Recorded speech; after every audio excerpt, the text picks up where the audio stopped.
Michigan relics and how Abraham was called out of Haran, out of Michigan, Lake Huron right next to it, and also, Huron in Ohio, and also the Huron Confederacy. Okay, Abraham was called out of Haran to serve Yahweh in the land of, Canaan, and he was going to be, his descendants are going to receive a blessing and receive this place, right?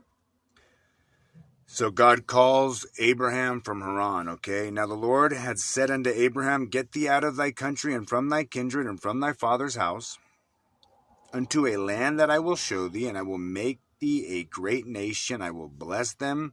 I will bless thee. I will make thy name great, and thou shalt be a blessing, okay? And I will bless them that bless thee, and curse them that curseth thee. And in thee shall all of the families of the earth be blessed. Okay, now this has to do with Abraham being called out of Haran, and that this is going to be, through Abraham, we get the blessing of Jesus Christ, not to seeds, but to seed, which seed being Christ. Okay, that's another video for another time. So Abraham departed as the Lord had spoken unto him, and Lot went with him, and Abraham was 75 years old when he departed out of Haran. Haran, Haran, Huron, the Confederacy, and the Huron next to Michigan is Huron, Huron, okay? Haran. Now we have, we have an idea that Abraham was called out of Haran, out of the Chaldeans. We need to place artifacts there that would help solidify the fact that Abraham was called to serve Yahweh. Abraham was called to serve Yahweh, the possessor of the heavens and the earth, the Most High God, okay? Shem, he was a descendant of Shem. Now, these major civilizations that come out of Shem are the Sumerians and the Assyrians and the Hebrews, these ancient races that used to dominate the world come out of the line of Shem. Some came out of the line of Ham through like the Egyptians and this, but Egypt will never rise again, right? So we know that. But now Shem was Melchizedek. He lived before the flood and after the flood. He lived all the way to know Methuselah, all the way till Abraham, okay? So Abraham was called to serve Yahweh in the land of Canaan. He said, so Abram departed out of Haran, okay? So Abram took Sarai his wife and Lot his brother's son and all their substance, and they had gathered and the souls that they had gotten in Haran, and they went forth to go into the land of Canaan, and into the land of Canaan they came. And Abraham passed through the land unto the place of Shechem, unto the plain of Moriah, and the Canaanite was there in the land. And the Lord appeared unto Abram and said, Unto thy seed will I give this land. And there he built it an altar, right? Who appeared unto the Lord, okay? So Abraham called to serve Yahweh, the possessor of the heavens and the earth. We have the Michigan relics, okay? The Michigan relics all bear the mystic symbol. Now, this is cuneiform writing, which stands for Yahweh, or YHWH. All sorts of biblical relics came out of the mound builders. Now, there's ancient civilizations that went missing out of America. There's 5 that went missing, one of them being the Mississippians, the other being the Anastasis out of the Four Corners. Now, all of these relics all have the mystic symbol, which stands for Yahweh. The Michigan relics were discovered in the late 19th century and early 20th century. Though modern academia wants to say these are hoaxes, there's far too many to be hoaxes. Over 30,000 relics came out of Michigan, all bearing the mystic symbol all bearing the same symbol known as the mystic symbol. Some of the artifacts have been deciphered, which with cuneiform writing, which stands for Yahweh. Okay, now this here stands for Yahweh. You can look up the book Mystic Symbol. It has to do with these artifacts. Okay, these artifacts have a connection to multiple religions, people of Near Eastern descent, right? Which include Hebrew, Egyptians, and Sumerians. These artifacts include tablets with like the 13th month calendar, like this right here is a 13th month calendar. We know this is accurate because there's also there's a comet. Now this comet and the sun and all this, they did their math and they looked back, and there was a comet that went by exactly at the same time. It helps clarify this is fact, because they can trace these comets, right, for certain times, and this is an accurate comet that happened. These Michigan relics were found in the mound builders of Michigan. The fact that these tablets and clay all bared Hebrew and Egyptian and Sumerian ancient civilization writing, not Egyptians come from the line of Ham, but the Sumerians and the Hebrews come from the line of Shem, and they both have this writing, right, in the same place, which we know, Noah was the father of Shem, right? And and in these mounds they found different stuff depicting the flood. They found stuff about Adam. They found stuff with kings of Edom. In 1890, Edmore, Michigan, James Scofford started to find artifacts, some clay, some slate, all bearing hieroglyphic writing. Okay, all bearing the mystic symbol. Now, these finds soon brought looters, which showed up and they took it off. The Smithsonians and all sorts of stuff came over and took it, right? Now, Scofford was known for painting signs. When he started making discoveries, him and his party would invite someone from the community, like a sheriff or a postman, for the dig, to help verify. They would go to these places thinking that there's potential for finding something here. They would bring somebody who's not involved in their company or their people, and they would invite them out, usually a sheriff or a postman, and they would say, well, why don't you dig over here for us? And that person would dig it out, to help say, well, I dug that out, and so to help verify, but then they still want to discredit. By 1907, Scofford had partnered to help with his digging with a former Michigan Secretary of State, Daniel E. Soper. With their combined effort, they unearthed thousands of artifacts made of coppers, clay, slate. These are artifacts found in 16 counties across Michigan. These artifacts all bear the cuneiform hieroglyphic writing. Among the artifacts were coins, clay cups, and pipes, tablets that bear biblical scenes, okay, including Moses and the Ten Commandments, Noah and the Ark and the Great Flood. In 1907, the Detroit News stated that the Scofford and Soper were selling crowns that they supposedly found on heads of prehistoric kings and copies of Noah's diary, okay? Scofford and Soper had many people who believed in these relics. In 1911, a pamphlet was published by John A. Russell, Prehistoric Discoveries Found in Wayne County, Michigan. In the pamphlet, he argued for the authenticity of these, of these artifacts and relics. A former pastor of the Most Holy Trinity Church bought 40 of the relics, saying they belong to the 10 lost tribes of Israel, okay? A syndicate was formed. They bought most of the relics, okay? Now, even back in 1911, they wrote a pamphlet talking about how this was connected to the lost tribes of Israel, right? Discredited. But the fact of the matter is, we have Haran, we have the Huron Confederacy. We know Abraham was called out of Haran, and he was called to serve Yahweh. Now, all of these 30,000 relics that bear the mystic symbol standing for Yahweh, this is it here. This is cuneiform writing. This is Yahweh.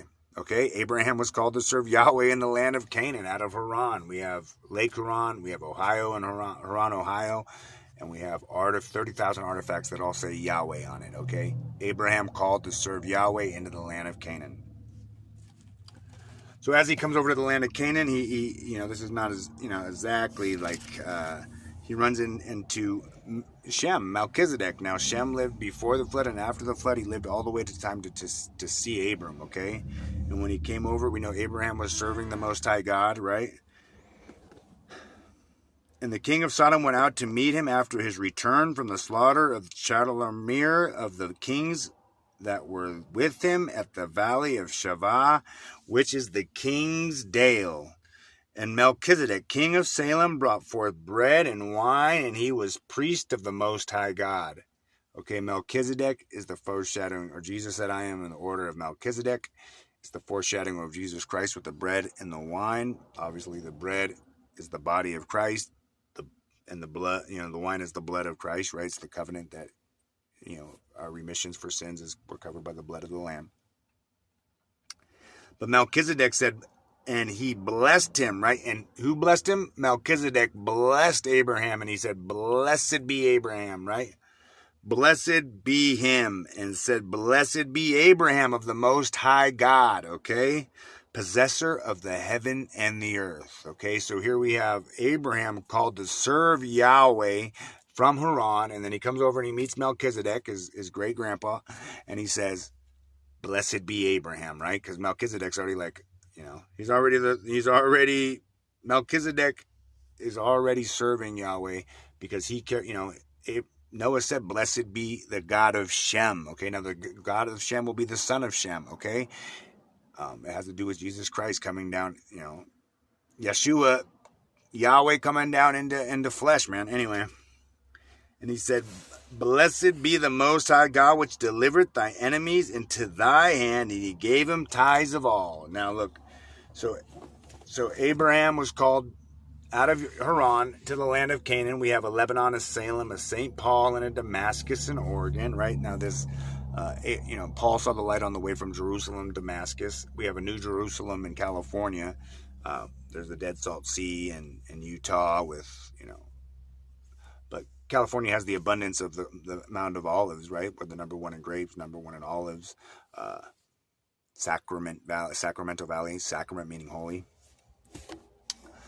So Abraham called to the land of Canaan, okay? Melchizedek blesses him, right? And he said, blessed be Abraham, the servant of the Most High God, okay? But Abraham forsakes the land of blessing, and he goes down into Egypt, okay? And he removed from thence unto a mountain on the east of Bethel, and pitched his tent, having Bethel on the west and Haran on the east. And there he builded an altar unto the Lord, and upon the name of the Lord. And Abraham journeyed, going still towards the south. And there was a famine in the land, and Abraham went down into Egypt to sojourn there, for the famine of the grievous in the land. Okay? Now, so Abraham came over, he forsakes the land of blessing, and he comes down into Egypt, man, during a time of famine. We have Egyptian relics connect in the Grand Canyon. In 1909, G.E. Kincaid found an underground citadel. That underground citadel was connected to Ramses, although discredited now. They printed an article in 1909 in the Gazette, and it says, this leads connecting back to Ramses. We know that the Hebrew people were in prison for 400 years, and they built, treasure cities and pit homes for Ramses, okay?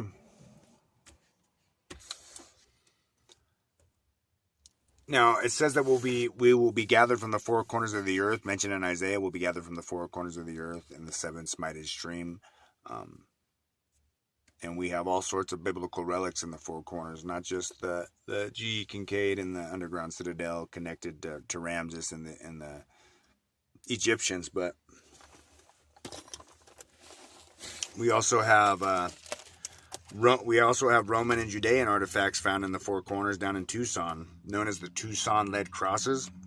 We have Roman and Jewish or Hebrew artifacts found in Tucson. The Tucson artifacts, also known as the Tucson lead crosses, are 31 lead objects found in 1924.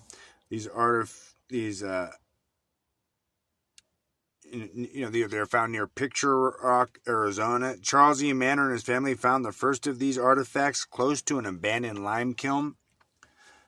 These artifacts are 31 lead objects, were engraved with Latin and Hebrew writing.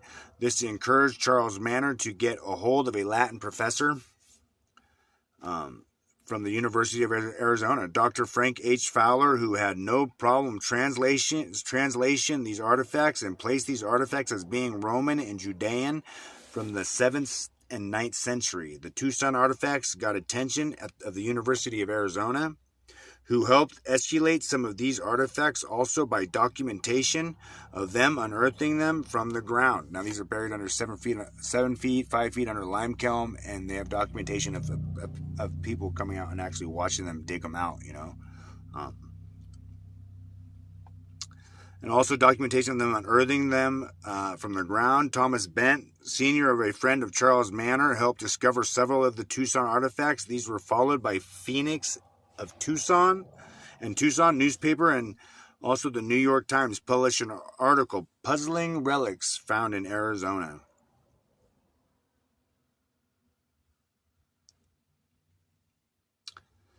"31 relics were discovered by 1930, all in the same vicinity." Okay, so this is 31 relics found over 5 years. Okay, these 31 relics, all which were in the same vicinity, which some were even buried up to 5 feet deep. These artifacts bared all sorts of different things, like Latin writing, pictures of temples, angels, a menorah, and numerous eyes through X's. These artifacts helped to build a bigger picture of a world controlled by Rome. We're controlled by Rome today. Okay. So now these are not the only Roman artifacts we have. We have Roman coins found over on the Mississippi. We have a Roman head found down in Mexico. Okay. But these 31 lead objects are found down in Arizona, which Abraham was called, like we said, from Haran to the land of Canaan. He forsakes the land of blessing and goes down into Egypt. We have the Egyptian relics in the Grand Canyon. We have these 31 objects found in 1924, which are Roman and Judean. Okay. We also have artifacts found in